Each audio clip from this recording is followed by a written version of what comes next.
Alors, quand l'exploration du monde a montré qu'il n'existait pas en fait des monstres tels que la mythologie nous en parlait, de nouveaux monstres sont apparus. Non plus des monstres surnaturels, mais des monstres de la nature. C'est désormais la nature qui intrigue, qui résiste à la compréhension. On ne comprend pas tout à fait son fonctionnement, et on comprend moins encore qu'il y ait des erreurs ou des accidents de la nature. Si l'on devait retenir deux monstres humains emblématiques de cette nouvelle conception, on pourrait prendre Quasimodo et Elephant Man.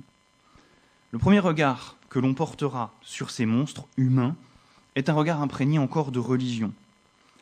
Dans une société qui pense souvent que l'aspect extérieur est révélateur de la qualité de l'âme, l'apparence du monstre paraît témoigner d'une monstruosité intérieure. Le monstre inspire donc autant de curiosité que de méfiance. Pourquoi Dieu a-t-il laissé faire cela ? Quel crime a pu commettre cet être pour mériter un tel châtiment ? Cela ne peut pas se faire sans raison. Il y faut une justification. Dans ce contexte, le cas du monstre est réglé. Il n'est pas humain, il est effrayant, répugnant, animal, voire moins qu'animal. Cela explique les mauvais traitements dont il est la victime, et Elephant Man, prisonnier d'une cage, exhibé comme une bête curieuse, est exactement dans cette situation. On se souvient que Elephant Man déclare en permanence qu'il n'est pas un animal pour clamer son humanité. Mais c'est une évidence, ce n'est pas un animal. Un animal n'aurait pas le droit au même traitement. Il n'attiserait pas de la même façon cette curiosité malsaine. Le monstre est à mi-chemin entre l'animal et l'humain dans ce regard, et cela brouille les frontières entre les deux. On lui fait payer ce brouillage de la distinction entre animal et humain. On lui reproche de mettre en question notre humanité. Le monstre est là pour nous poser la question : à quoi tient ta propre humanité ? Qu'est-ce qui te distingue de moi ? Et lui refuser le statut d'homme, c'est prétendre augmenter la distance entre lui et soi, c'est se rassurer sur son propre statut d'être humain. Alors, petit à petit, on va cependant cesser de se demander pourquoi les monstres sont monstrueux, difformes, différents. On va arrêter de supposer qu'il y a une punition, une intention divine pour châtier un coupable, et on va plutôt s'interroger sur le comment. De quelle manière a bien pu s'y prendre la nature pour produire ces êtres hors normes ? Plutôt qu'une punition, la monstruosité sera alors un accident lié au hasard. Cela induit un changement de vocabulaire d'ailleurs. Plutôt que de monstre, on parlera d'anomalie.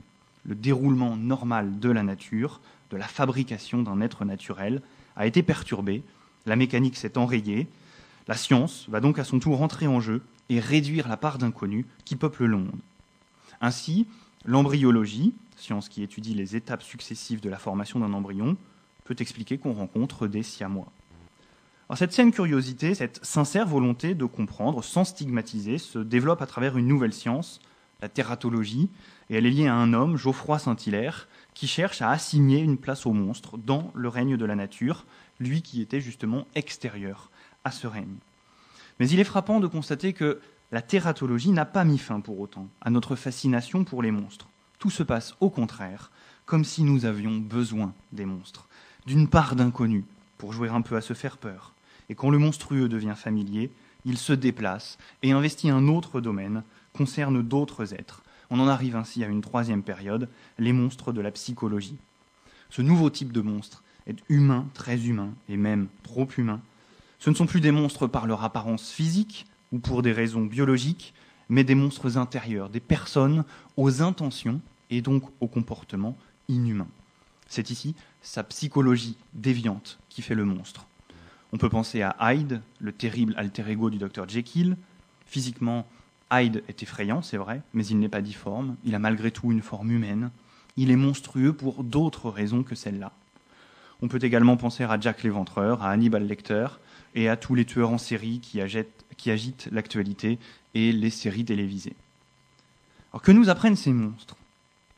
Mais il nous dit surtout que l'humanité n'est pas essentiellement une caractéristique biologique, qu'il ne suffit pas d'être membre de l'espèce humaine pour être vraiment humain. C'est la qualité morale de nos intentions et de nos actes qui fait notre humanité au sens le plus noble du terme. L'âme humaine est capable d'être noble, de s'élever très haut. Elle peut aussi redescendre très bas. La nature humaine est instable. Nous sommes toujours, donc, sous la menace d'une déchéance. On quitte ainsi un univers stable, même figé, où chacun avait une place bien définie, inamovible. On est à présent dans un univers où les choses sont fluctuantes, où l'humanité peut se perdre et où la frontière entre l'humain et le monstrueux est poreuse. Rien ne me garantit que je serai toujours du bon côté de la barrière.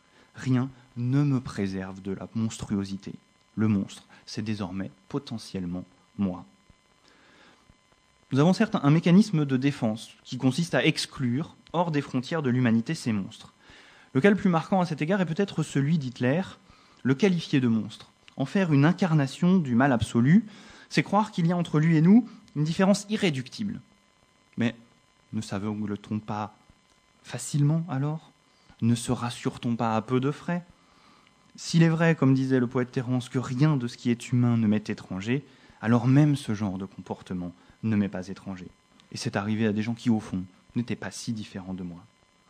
L'analyse par Jung de la psychologie d'Hitler est assez éclairante sur ce point, même si les faits, je le reconnais, sont tellement monstrueux qu'on a toujours quelques réticences à les réduire à une simple analyse psychologique. Jung rappelle que la prise de pouvoir de Hitler se fait à un moment critique de l'histoire allemande. Un exode rural qui déracine les individus et débouche sur un malaise de la condition ouvrière, de la condition citadine, l'humiliation éprouvée par la défaite de la guerre de 14-18, la situation économique liée au krach de 1929, tout cela instaure un climat délétère qui confère aux Allemands un sentiment d'infériorité ou de décadence. Et par compensation, un individu tel Hitler va en venir à nier l'existence de ce que Jung nomme l'ombre, dont le monstre est souvent la cristallisation, voire la personnification, comme c'est le cas pour Jekyll et Hyde. Nier donc la part la plus réprouvée, la plus malsaine de notre inconscient. Il s'en débarrasse, pour ne pas noircir le tableau, en la projetant sur d'autres individus qu'il rend responsables de tous les maux et pour s'en exonérer lui-même. Ces autres devront être maîtrisés, contrôlés, voire exterminés. Pour Jung, ce phénomène psychique s'étend à toute l'Allemagne nazie par contagion à partir d'Hitler. Les Juifs en viennent à figurer, en un sens, l'ombre du peuple allemand. Et si Jung dit vrai, cela veut dire que nous ne sommes pas prémunis contre une telle monstruosité. Elle repose sur des mécanismes psychiques inconscients qui peuvent se développer chez nous aussi. Le monstre n'est plus tant une figure de l'altérité, il se mêle désormais intimement à nous.